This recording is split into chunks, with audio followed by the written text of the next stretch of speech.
great. So we're going to get started with something that is a little bit of tradition. It is the open mic portion before we have our opener and then our headliner, whoever that could be. So we're going to give it up right now for a funny fella that I got to see perform yesterday. Andy, whose last name, can you yell it? Vignew. Andy Vignew, everybody. Give it up for Andy. Don't worry, nobody can say it. My wife went from a 13-letter last name everybody could pronounce to a 5-letter one no one knows how to say. I know this is supposed to be a family show, but I gotta tell you, I've got some favorite 4-letter words. They start with F. Like free. I mean, is there anything better than free? No. I mean, I definitely own a number of things. Not because I need them, not because I want them, but because I got them for free. I mean, seriously, how many of you have a t-shirt that has a credit card on it? Yeah, in college I signed up for a lot of stuff for free merch. You got any radio station t-shirts? Do I need to explain to any of the younger kids here what a radio station is? You see, back before Alexa and Spotify, we had to find music. You know, it's funny because I find that everybody gets, well, okay, I got messed up on that one now. I'll just start over. Do you have, anybody here brought anything home that they found on the side of the road? I like that everybody's raising their hand. Usually someone has to point at them. A lot of eye rolling and pointing happens at that point. You know, I find Brush and Bulky is a great time to go shopping. You're my people! It's just funny because when it comes to that, I find I do a lot more explaining when I bring home something free than something I paid for. You know, I call these finds street loot or road booty. I should probably just call it treasure trash. You know, we've got things in my house now that we found on the side of the road. My wife calls it trash picking. I call it someone was getting rid of it. Some of those things we're still using today. Some eventually make their way back to the curb. And some we're still storing because you never know. Yeah, absolutely. You know, my sister and I were walking home from high school, when we found a beautiful angel a tree topper. Gave it to my mom for Christmas. She was just thrilled. I mean, you know where we found that. In my neighbor's road booty. You know, my second favorite 4-letter F word is food. I mean, how many people here are foodies? We got some fans of food? We have people who don't like food here? I mean, is there anything better than food you don't have to pay for? Yes. How many people have gone to Costco just to make sure they get the samples? How many have gotten their husband to go to Costco because of the samples? How many of you have gone there for the samples and then left? No. Of course you have. Nobody leaves empty-handed. Have you also gone and realized that you just missed the samples? Isn't that the worst? Can you imagine going expecting free food and leaving with a barrel of detergent and 1,000 rolls of toilet paper you had to pay for?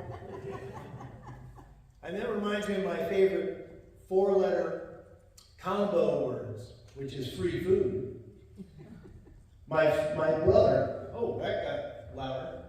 My brother, as a teenager, nobody got more free food than him. We'd all go out with our friends. We'd go to Friendlies or Fridays. We'd order a bunch of food except him. And he'd lie in wait. And when he thought everybody was about done, he'd start, "You finished up? You want those?" He'd get a potato skin here, he'd get some french fries there, part of a cheeseburger, milk. By the time he's done, he had more food than the rest of us, and he never paid a dime. Which takes me to my last favorite 4-letter F word, which is fart. I mean, I think farts is an objectively funny word. I mean, who doesn't laugh when they hear the word fart? Well, several people in the middle here probably apparently not. But other than them, everybody thinks that's funny. I like to stick it into songs, replace words. It kind of fits in really well. Seems to make a lot of people laugh, except for my wife. She hates that. She does not like when I do that.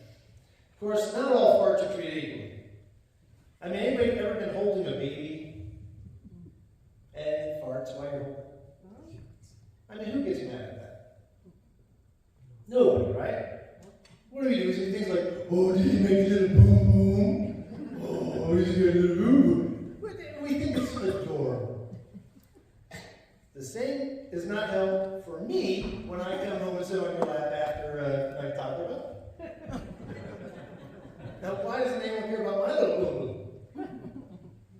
You know, I find that with little children and the elderly, we think it's either adorable or funny, but just not, it's not the same for a man in his 40s. And I found that the humor level of a fart has everything to do with proximity. The closer you are to that fart, the less funny it is. But the closer your wife is to the fart, the more hilarious it becomes.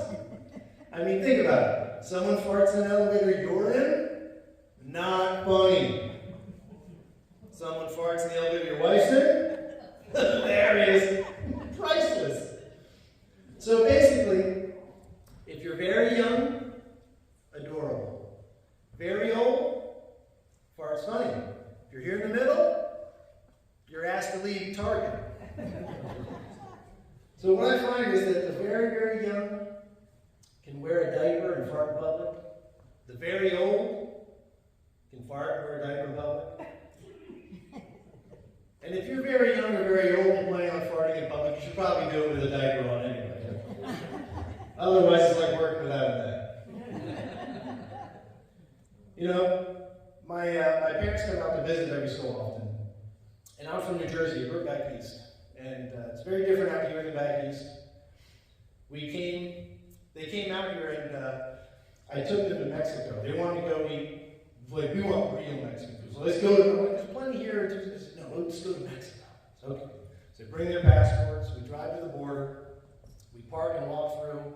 And of course, the mind is blown when there's a man with a giant machine gun standing at the border. And he doesn't give two craps if you walk by and go to Mexico. Don't try coming back. So we go in, we do a little shopping, we get some lunch. My dad makes sure that he and my mom take a picture standing with a burro and a sombrero and a serape, and sent that out as a Christmas card, which my mom was not happy about. But then on our way back, I got my wife, my kids, my parents.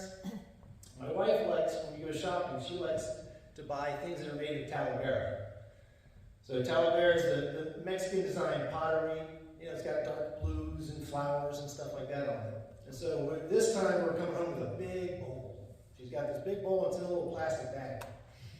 So as you come through, coming back, you got turnstiles, there's lines, I mean, there's officers. It's not like going south, going north, much different scenario. So I walk through first. I go and present my passport. They look at it, okay, great. They wave my wife along, and she's not very tall. So she has her little bag with her bowl, and she goes to walk through the turnstile. She lifts that bowl up, not quite high enough, and it smacks right into the turnstile. And it goes, boom! I mean, everybody in the place hears it. She is not someone who likes attention, but it catches everyone's attention. They look around, and she screams, "Oh no! My pop!" You can't yell that at a border crossing, honey! The border agent hears me yell that to her. They're all laughing. They're dying. There's a man in handcuffs being walked past us. He is in tears. She did give me permission to tell that joke too. But anyway, that's all my time.